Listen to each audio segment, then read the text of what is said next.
Gujranwala division से निकाल के हम गुजरात डिवीजन में बना डाल दिया जाए, जो कि वैसे बिल्कुल गैर फितरी सा बनता है जी। तो अब मसला ये है कि अभी आपकी ना तो हल्का बंदी मुकम्मल है, अगर आप 90 डेज में इलेक्शन कराना भी चाहें तो मैं नहीं समझता कि वो इलेक्शन हो सकेंगे। क्यों? इसलिए कि एक तो हल्का बंदी नहीं है, दूसरा सर ये है कि अब जो नई मर्दमशुमारी हो रही है आपस में, एक ये भी सर तयशुदा है उस वक्त इमरान खान के साथ, ये एक सारा इन्होंने पार्लियामेंट में एक रेजोल्यूशन पास किया हुआ है कि जो भी अब आधा इलेक्शन होगा वो नई सेंसस पे होएगा, हर 10 साल के बाद आपको पता है इलेक्शन होगा। तो अब जो है नई मर्दमशुमारी होनी है, मर्दम नई शुमारी होगी, फिर नए हल्के बनेंगे, फिर उन हल्कों के ऊपर इलेक्शन बनते हैं। ये जो एक जनरल इलेक्शन की बात मैं आपको बता रहा हूँ, ये हो सकता है। अगर आप, ये कोई ज़िमनी इलेक्शन तो है नहीं, हाँ, सही बात है। अगर हम ये इलेक्शन करवाते हैं दोनों असम्बलियों के, तो बटालवी साहब ये ज़िमनी इलेक्शन नहीं है, these are the general election. तो जनरल इलेक्शन जो है वो सेंसस के बगैर नहीं हो सकते। ये कानून ही ये है कि ये ज़िमनी इलेक्शन होंगे या जनरल इलेक्शन होंगे, ये कानून क्या कहता है इस बारे में? कानून सर ये कहता है जी कि जनरल इलेक्शन होंगे जब दो असम्बलियों के पूरे एक इलेक्शन आप करवा रहे हैं, जब पूरी असम्बली के आप इलेक्शन करवा रहे हैं, तो वो ज़िमनी इलेक्शन नहीं होता, उसको हम जनरल इलेक्शन कहते हैं, और उसका पीरियड वही होगा जो 5 साल का होगा। ये ज़िमनी इलेक्शन उस वक्त होता है जब आपकी 5, 10, 15, 20, 25, 30, 40 सीटें जो है जी वो हल्के की ऐसी हैं जिनमें दोबारा इलेक्शन हो रहा है, तो उसको हम ज़िमनी इलेक्शन कहते हैं। लेकिन ये जो इलेक्शन होगा फिर ये जनरल इलेक्शन होगा। लेकिन क्या इलेक्शन, जनरल इलेक्शन जो है बगैर नई हल्का बंदी फाइनल होने से पहले क्या इलेक्शन हो सकता है? ये एक बड़ा सवालिया निशान है। ये सरासर डिपेंड करता है, हमारी हुकूमत तो तैयार है, हम तो फेडरल में बैठे हुए हैं, वो तो कह रहे हैं जी ठीक है हमें कोई इशू नहीं है। अगर इन्होंने गलती ये की है तो हम नहीं चाहते कि 12 करोड़ अवाम जो है वो उस गलती का खमियाजा भुगते, हमें फौरी तौर पर इलेक्शन करवा देने चाहिए ताकि नई रजीम आए और वो आके सूबे की जो है ना बागडोर संभाले, ताकि लोगों को जो है वो उसका जो सर्व करने का मकसद है, असम्बली में जाने का जो मकसद है कानून बनाना और लोगों को फैसिलिटेट करना, वो करे। हमारी तरफ से, हुकूमत की तरफ से, फेडरल गवर्नमेंट की तरफ से तो कोई इशू नहीं है, वो तो हम तैयार है इलेक्शन के लिए। इशू अगर आएगा तो जाहिर बात है वो अब कानूनी बात है कि इलेक्शन कमीशन क्या इसको अलाउ करता है, क्या उसके पास टाइम है, क्या वो मुनासिब समझते हैं, या आप एक शहरी हैं आप उठ के एक रिट कर देते हैं कि जनाब यहाँ भी तुम्हारी हल्काबंदी बननी नहीं, तो मैं इसमें कैसे इलेक्शन में हिस्सा लूँ जी। तो ये सारा it depends on the election commission sir. देखते हैं सर इसके बाद क्या होता है। अभी ये सारा फैसला जाएगा इलेक्शन कमीशन के पास। गवर्नमेंट जो है, फेडरल गवर्नमेंट तैयार है, हमारी तरफ से उनको कोई रिस्ट्रिक्शन नहीं देखनी, हमने कोई रुकावट नहीं डाली।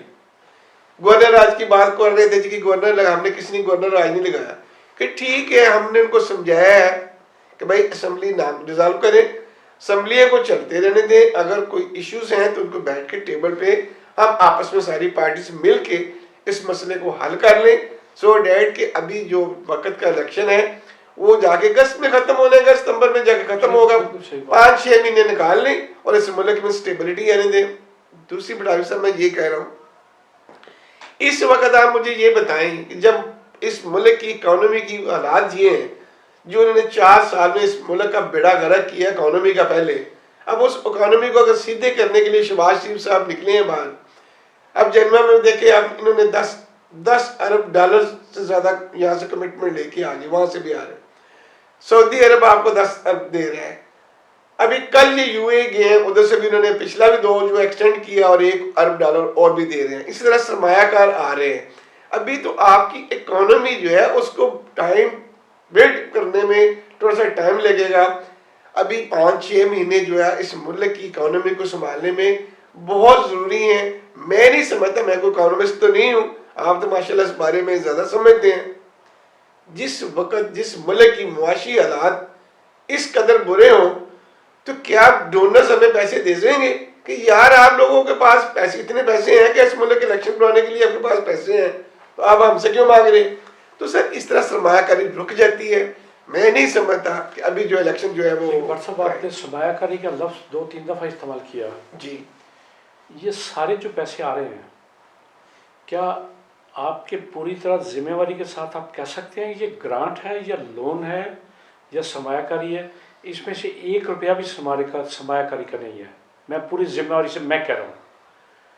इसमें जो ग्रांट है नाकाबिल रिफंड जो होती है जी, वो जी। ग्रांट है, जो आपको किसी ने तरस खा के या वैसे दोस्त के हैसियत से दे दी, वो भी मेरा चैलेंज है, $150 मिलियन से ज़्यादा नहीं है।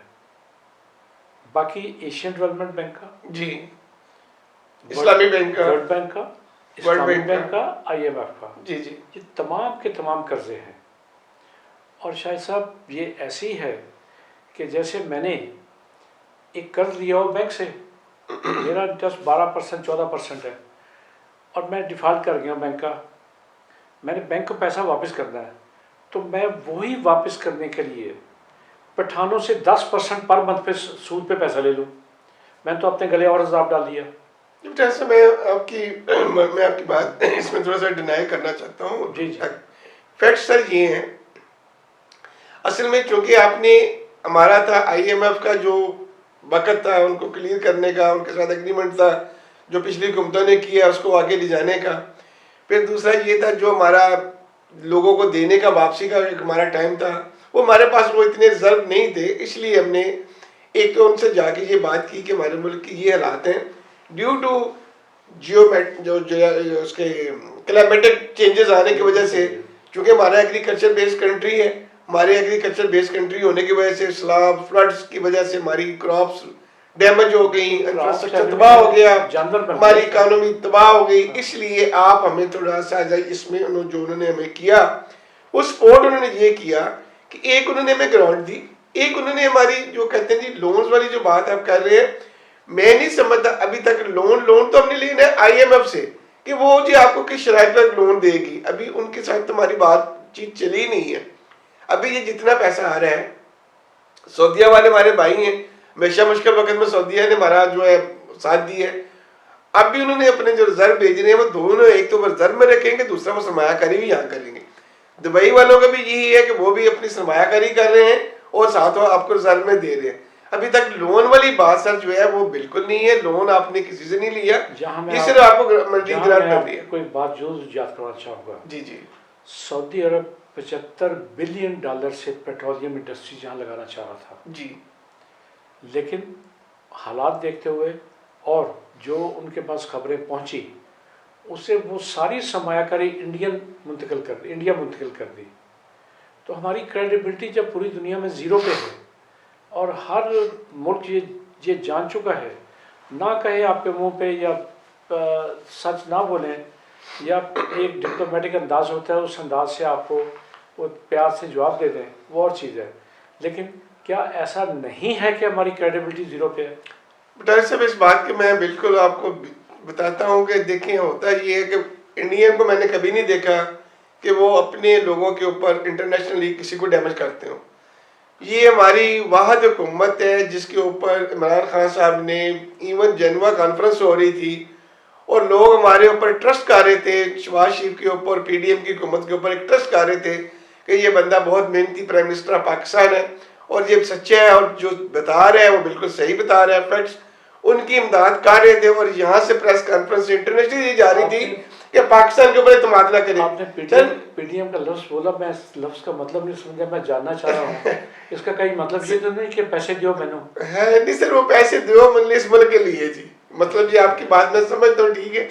बट साहब देखिए, अब मैं नेशनल होना चाहिए, अपोजिशन में रह के हम अपना रोल प्ले करें, लेकिन जब आप किसी इंटरनेशनल लेवल पे जा रहे हो तो फिर कभी पाकिस्तान, अब शहबाज शरीफ की आपने मुखालफत नहीं की, वो पैसे पाकिस्तान में आ रहे थे, तो जब पाकिस्तान की मुखालफत कर रहे हैं कि इनके ऊपर ट्रस्ट ना करें, ये पैसे इनको ना दें, इट मीन्स ये 22 करोड़ की नुमाइंदगी नहीं हो रही, ये सिर्फ अपनी मुखालफत हो रही है। तो इंडिया सर ये नहीं करता, यहाँ का मसला इसलिए नहीं करता। अगर आपको याद हो, मैं आपको रसाले वो अखबार पेश कर सकता हूँ जो अमेरिका में छपे, जो UK में छपे, जो यूरोप में छपे जी, जिसमें इनकी सारी के सारे जो इन पे एलिगेशन थे उन्होंने उस पर स्टोरीज छापी। डॉक्टर साहब एक भी बता दें कि आज तक, अभी तक किसी जगह भी, जिस तरह शहबाज शरीफ से कहते हैं मेरे ऊपर कोई एक दिल्ली की करप्शन बता दे,